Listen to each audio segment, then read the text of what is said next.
말 본성이 튀어나왔다며 내란 선동죄에 대한 강력한 법적 조치를 강구하겠다고 강조했습니다.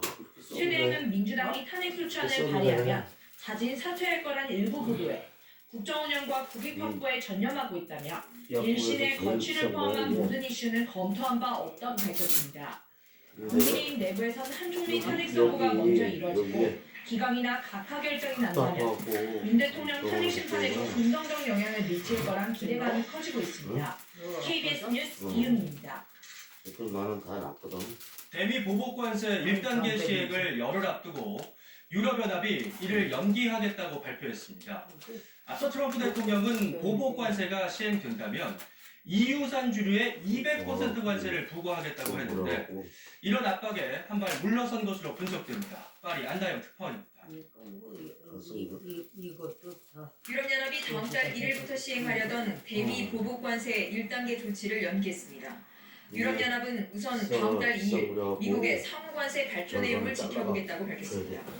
이후 다음 달 중순까지 미국과 해결책을 찾지 못하면 그때 지체 없이 보복관세 조치를 시행하겠다는 입장입니다.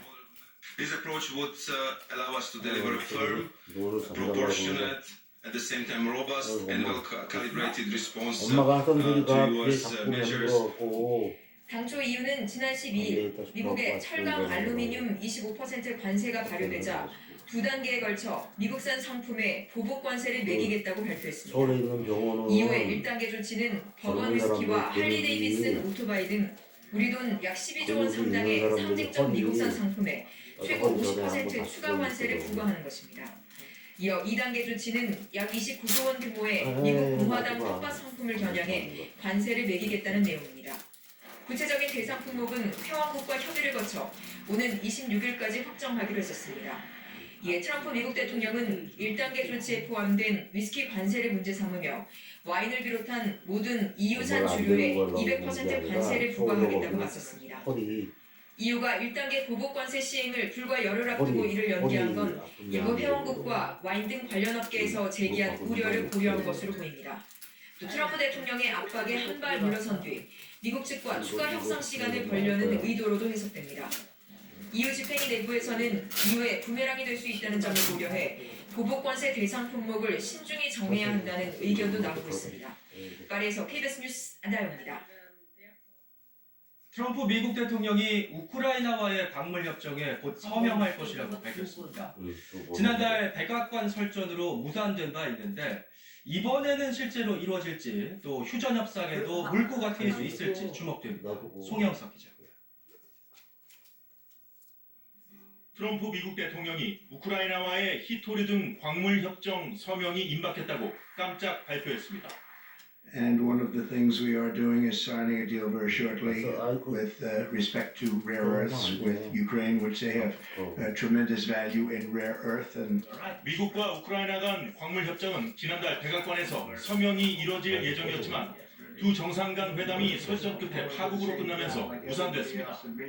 미국은 그동안 우크라이나에 대한 군사 지원에 대한 대가를 내세워 우크라이나 영토에 묻힌 히토리 등 주요 광물에 대한 채굴권을 요구해왔습니다. 지난 18일 러시아와 미국이 에너지 인프라 시설에 대한 30일 공격 중단을 논의하고 이를 우크라이나와 공유하는 과정에서 미국이 우크라이나 원전을 소유하는 방안도 나왔습니다.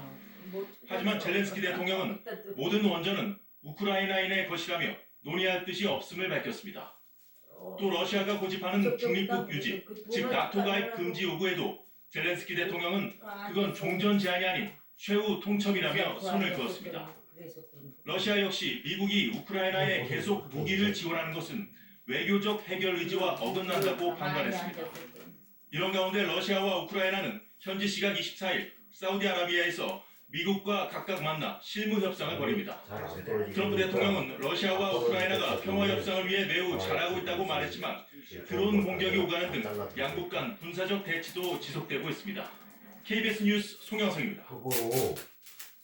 개정된 국민연금법이 어제 국회를 통과했습니다. 여야가 18년 만에 개혁안에 합의를 한 건데 내는 돈과 받는 돈 모두를 인상하고 구조개혁을 위한 특위도 구성됩니다. 이유는 기자입니다. 그러니까 이거를 약간씩 앞들어서 국민연금 개혁안에 최종 합의한 여야 그러면은 보건복지위와 법사위를 여기에 거쳐 근육이 본회의 좀 의결까지 생겨갖고 일사천리로 처음에 진행됐습니다. 생겨가 안 아프다는 얘기야. 가결되었음을 선포합니다. 아야 이 18년 만에 연금개혁. 보험료율은 13%, 소득대체율은 43%로 각각 오르게 됐습니다. 군복무와 출산 시 연금 가입 기간을 추가로 인정하는 크레딧 제도는 확대되고 저소득 지역 가입자에 대한 지원 방안도 포함됐습니다. 향후 구조개혁을 논의할 국회 연금개혁 특위 구성안도 통과됐습니다. 국민의힘과 민주당이 각각 6명, 비교섭단체 1명으로 구성되는데 여야는 특위 안건을 합의 처리하기로 의견을 모았습니다. 이번 연금개혁이 미흡하다는 목소리도 나왔습니다. 보험료는 대폭 인상하고 받는 연금은 제대로 올리지 못했습니다. 자동 조정 장치가 없다면 우리 다음 세대들은 소득의 40% 가까운 보험료를 부담하게. 최성목 대통령 권한대행은 18년 만에 국민연금 보수개혁이 뜻깊다면서도 연금 재정의 지속을 위해 자동 조정 장치 도입과 구조개혁이 반드시 필요하다고 강조했습니다. 대통령실도 연금개혁 첫 단추를 끼운 것은 다행이라면서도 구조개혁 과제도 조속히 합의하길 희망한다고 밝혔습니다. 김건희 여사 상설특검안과 마약수사 외압 의혹 상설특검안도 야당 주도로 본회의를 통과했습니다. KBS 뉴스 이은입니다. 아무래도 가입자 입장에서 가장 큰 걱정은 기금이 고갈되면 어쩌나 하는 부분일 텐데요. 몰라. 나 기금 고갈 시에는 밥판이라고. 정부가 지급을 보장하기로 했습니다. 이제 남은 과제 너무 무리하게 움직이지 말라고. 쟁점은 무엇일까요? 송성희 기자. 도라지 뭐 그거 얼마나 해갖고 먹는다고. 국민연금에 올라갈게요. 대한 가장 큰 우려는 기금